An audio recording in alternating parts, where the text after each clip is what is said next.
Қасиетті ораза айында барлық мұсылмандарды ораза мерекесімен құттықтап, мұсылманмын деген өлеңімді оқып берейін.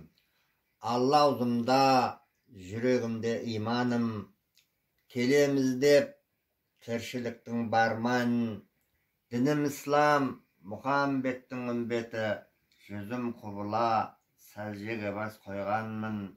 Кегім адам, алхамдулилла мұсылман, маймыл емес, топырақтан жаралған.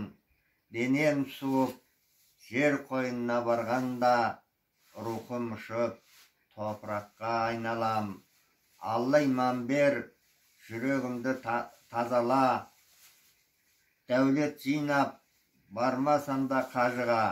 Қажы болу міндет емес әркімге, онсыз да тұр 4 парызым мойнымда. Жақ иманым, жүрегімнің шырағын, қара жер ғой, орын алар тұрағым.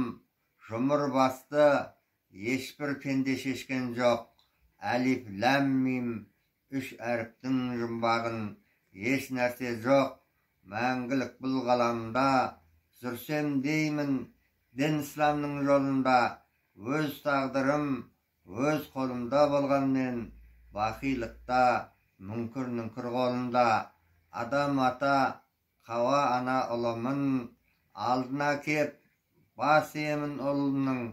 Ол ұлылық, жалғыз ием жаратқан, сондықтан да бір Алланың құлымын.